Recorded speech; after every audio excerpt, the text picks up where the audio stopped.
اعوذ باللہ من الشیطان الرجیم بسم اللہ الرحمن الرحیم السلام علیکم ورحمۃ اللہ وبرکاتہ۔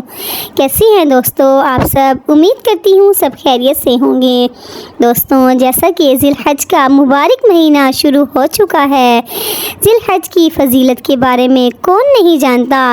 دوستوں، ذی الحج وہ مبارک مہینہ ہے جس میں لاکھوں مسلمان حج جیسے فریضے کو ادا کرنے کے لیے مکہ المکرمہ کی طرف رخ کرتے ہیں اور پھر حضرت ابراہیم علیہ السلام کی یاد کو تازہ کرنے کے لیے قربانی دیتے ہیں۔ سبحان اللہ۔ دوستوں، اللہ رب العزت نے سورہ الفجر میں ماہ ذی الحج کی پہلی 10 راتوں کی قسم کھا کر فرمایا کہ یہ راتیں بڑی فضیلت والی، بڑی برکت والی اور بڑی عظمت والی ہیں۔ میرے پیارے پیارے دوستوں، اسلامی بہنوں اور بھائیوں، آج جو وظیفہ، جو عمل میں آپ کے ساتھ شیئر کرنے جا رہی ہوں، اس وظیفے کو، اس عمل کو آپ نے ماہ ذی الحج کی پہلی 10 راتوں میں پڑھنا ہے۔ دوستوں، اس وظیفے کو، اس عمل کو شیئر کرنے سے پہلے میں آپ سب سے گزارش کرتی ہوں کہ آپ میں سے جو بھی میرے چینل پہ نیو ہے، میرے چینل کو سبسکرائب کر کے بیل آئیکن کو دبا کر نوٹیفیکیشن کو آل پر کر دیں تاکہ میری ہر آنے والی ویڈیو کا نوٹیفیکیشن بر وقت آپ تک پہنچ سکے۔ جزاک اللہ۔ دوستوں، اب ہم نے یہ وظیفہ، یہ عمل پڑھنا کیسے ہے، اس وظیفے کو کیسے کرنا ہے، اس کا طریقہ کار آپ اچھی طرح سن لیں اور سمجھ لیں۔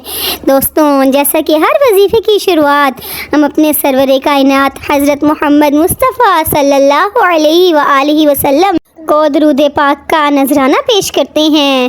دوستوں، سب سے پہلے ہم نے 3 بار درود پاک پڑھنا ہے۔ دوستوں، آپ کوئی بھی درود پڑھ سکتے ہیں، بہتر یہی ہے کہ ہم درود ابراہیمی ہی پڑھیں۔ دوستوں، درود پاک پڑھنے کے بعد ہم نے ایسی دعا پڑھنی ہے جس دعا کی فضیلت کے بارے میں اللہ تعالیٰ نے فرمایا۔ یہ دعا حضرت ابراہیم علیہ السلام نے اس وقت پڑھی جب آپ کو آگ میں پھینکا جا رہا تھا، تو حضرت ابراہیم علیہ السلام نے اس دعا کو ورد زباں بنا لیا، تو اللہ رب العزت نے آگ کو حکم دیا، ٹھنڈی ہو جا، میرے اس پیارے محبوب کے لیے گلے گلزار ہو جا، تو آگ فوراً ٹھنڈی ہو گئی۔ سبحان اللہ۔ دوستوں، وہ بہت ہی عظمت والی، برکت والی دعا یہ ہے، حسبنا اللہ ونعم الوکیل۔ میرے پیارے پیارے اسلامی بہنوں اور بھائیوں، یہ دعا ہم نے 100 مرتبہ پڑھنی ہے، یعنی ایک تسبیح ہم نے اس دعا کی پڑھنی ہے۔ دوستوں، ایک عمل، ایک دعا تو یہ ہو گئی، دوسرا عمل یہ ہے کہ ہم نے اللہ رب العزت کے 2 بہت ہی پیارے نام، اللہ پاک کے صفاتی نام یا رحمان یا رحیم کی تسبیح کرنی ہے، یعنی یا رحمان یا رحیم ایک بار، پھر یا رحمان یا رحیم 2 بار۔ اس طرح سے ہم نے اللہ عز و جل کے 2 صفاتی ناموں کی ایک تسبیح پڑھنی ہے۔ دوستوں، جب ہم اپنے اللہ کو اللہ کے پیارے ناموں سے پکاریں گے تو اللہ پاک ہماری پکار کو ضرور سنیں گے، ہماری دعاؤں کو قبول فرمائیں گے۔ سبحان اللہ، آمین۔ دوستوں، دوسرا عمل تو یہ ہو گیا، اب تیسرا عمل کیسے کرنا ہے؟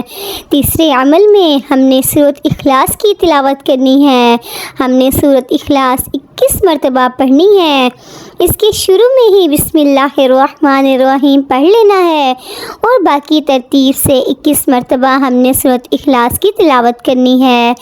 دوستوں، ان سارے وظیفے کو، اس سارے عمل کو، ان ساری دعاؤں کو پڑھنے کے بعد ہم نے اپنے پیارے نبی پاک صلی اللہ علیہ وآلہ وسلم کو درود پاک کا نذرانہ پیش کرنا ہے۔ دوستوں، یہ 3 کام، 3 چھوٹے سے عمل، 3 چھوٹی سی دعائیں ہو گئیں۔ دوستوں، ہم نے یہ کام ماہ ذی الحج کی 10 راتوں کو ضرور کرنے ہیں۔ میں اللہ سے دعا کرتی ہوں کہ اللہ پاک ہم سب کو ماہ ذی الحج میں بہت سی عبادات کرنے کی توفیق عطا فرمائے۔ اللہ پاک ہمیں یہ 3 کام، 3 عمل کرنے کی بھی توفیق عطا فرمائے۔ آمین ثم آمین۔ دوستوں، میں آپ سب سے گزارش کرتی ہوں کہ آپ سب بھی اس کاموں کو، ان عمل کو کریں اور اپنے فیملی اور دوستوں کے ساتھ بھی ضرور شیئر کریں تاکہ وہ لوگ بھی اس کا فائدہ اٹھا سکیں۔ جزاک اللہ دوستوں، میں امید کروں گی کہ آپ کو میری آج کی ویڈیو پسند آئی ہوگی۔ اگر پسند آئے تو اس کو لائک، شیئر، سبسکرائب کرنا بالکل مت بھولیے گا۔ دعاؤں میں یاد رکھا کریں، اپنا خیال رکھیے گا۔ ملیں گے ایک اور نئی ویڈیو کے ساتھ، تب تک کے لیے اللہ حافظ۔